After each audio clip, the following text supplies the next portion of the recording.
She was asleep. That is the part that stays with me. 3 states away, while Linda slept, somebody used her name, her birthday, and her social security number to open a store credit card. By the time she woke up and opened her laptop, there was a cheerful email welcoming her to it. She rolled her eyes and assumed it was spam.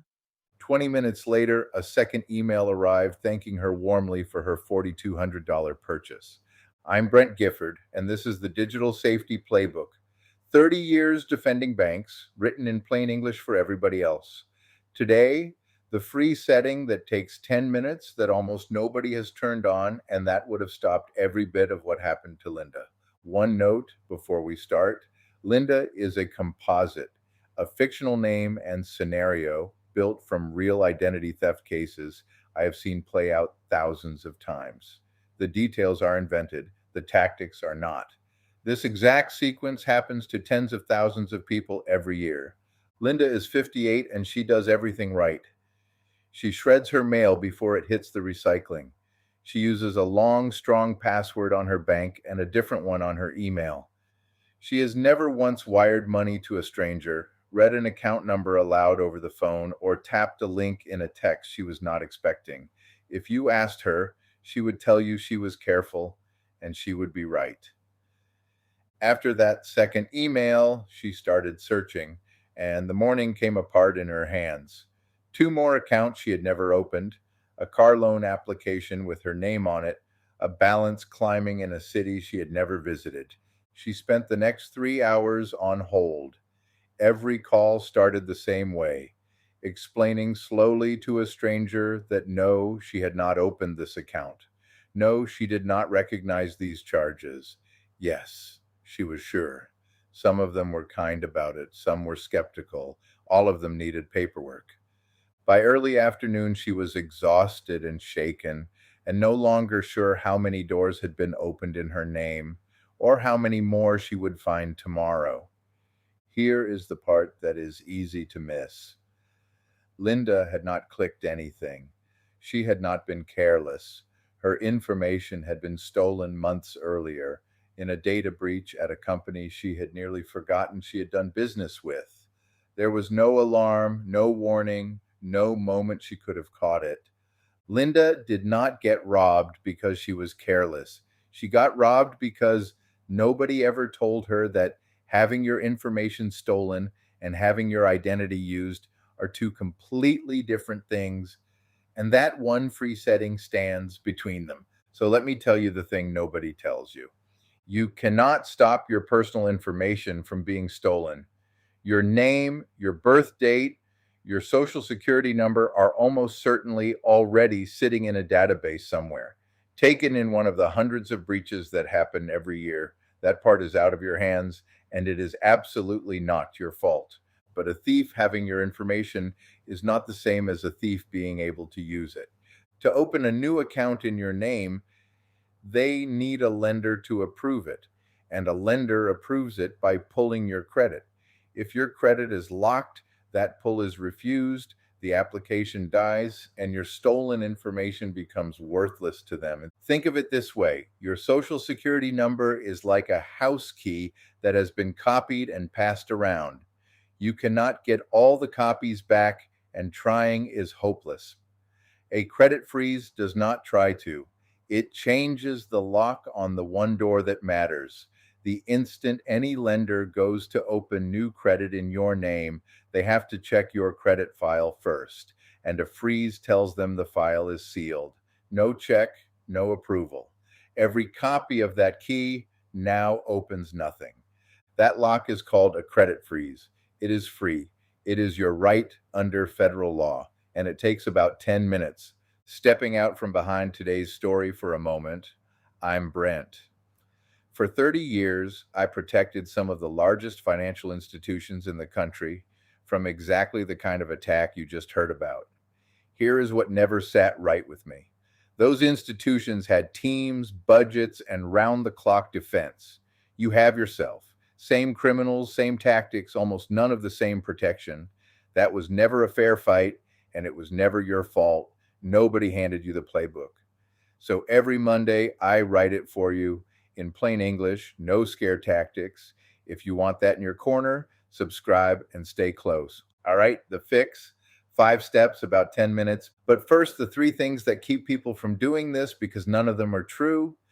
It does not cost a penny. It does not affect your credit score. And you can lift it anytime you actually want to apply for something.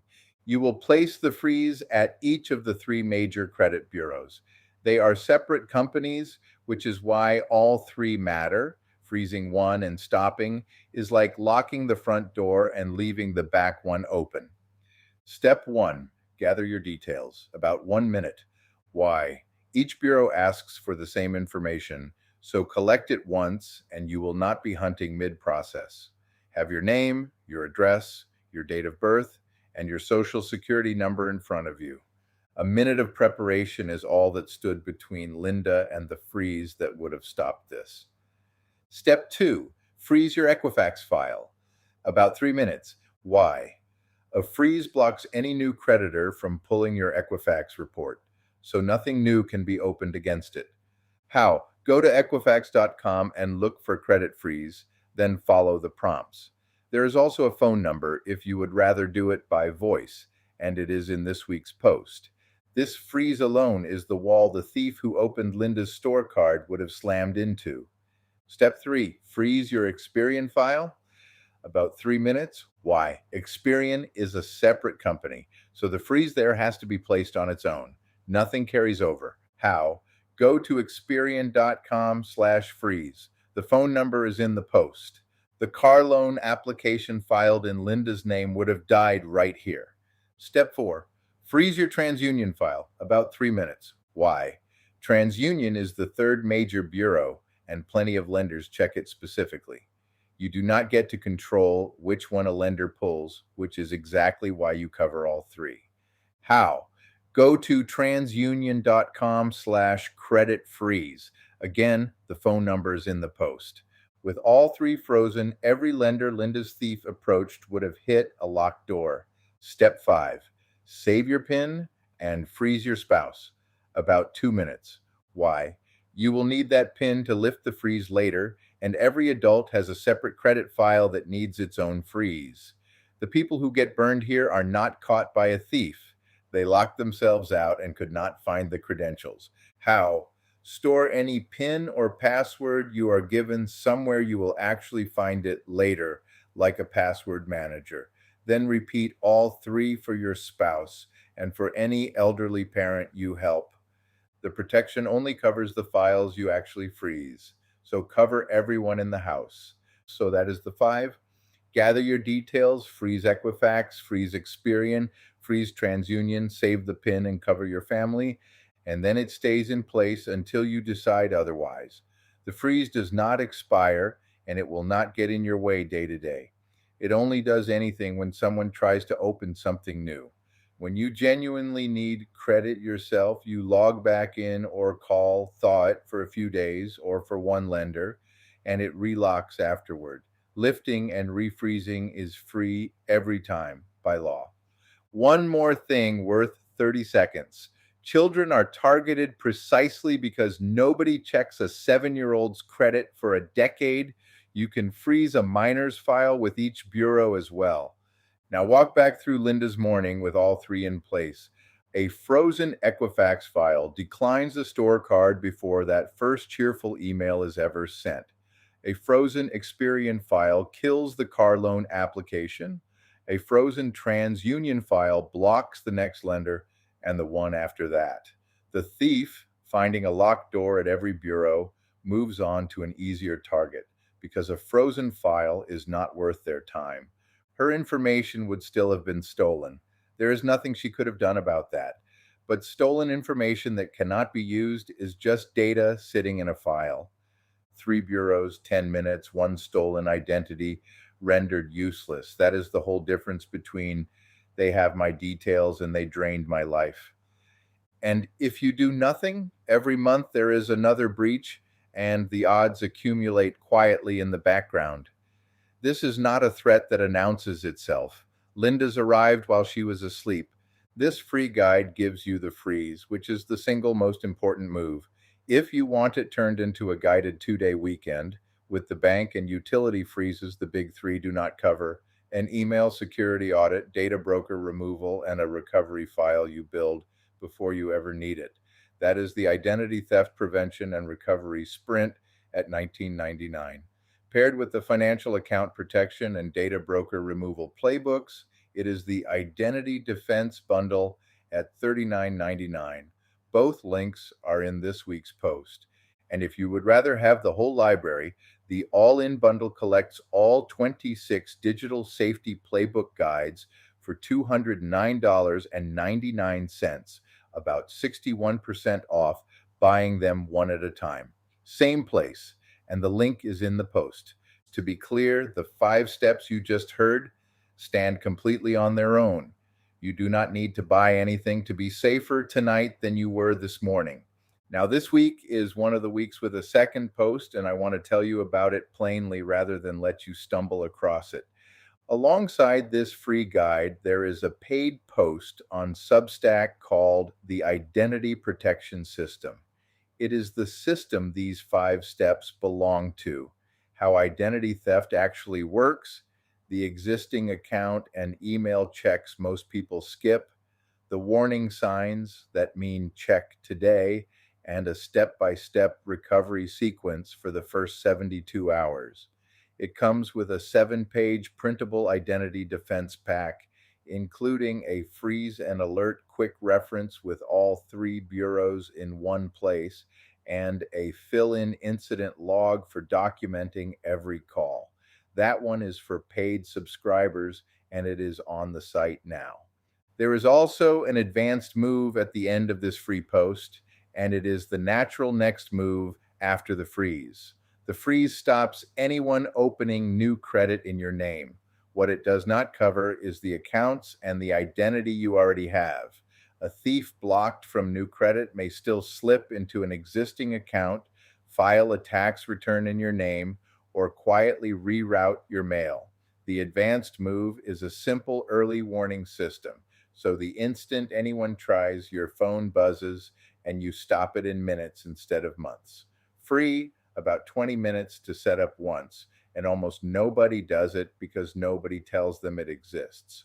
Let me be direct with you about the paid side because I would rather be direct than clever. The 5 steps you just heard are the whole free guide. I do not hold anything back to make you pay for the basics. Everything I think you need in order to be meaningfully safer is on the free side every single week, and that is how I intend to keep it. What sits behind the paywall is the next layer down, for people who want to close the last gap instead of most of it. A paid subscription gets you the advanced move at the end of every issue, like the early warning system this week. It gets you the paid posts like the identity protection system and its printable pack. And it gets you the monthly guided sprint and a first 60 minutes one-pager for the day something actually goes wrong.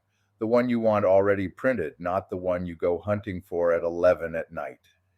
It is $8 a month or $80 for the year. And I will say the quiet part out loud, that is also what pays for this. There is no sponsor, no advertiser, nobody paying me to recommend a product. It is readers or it is nothing.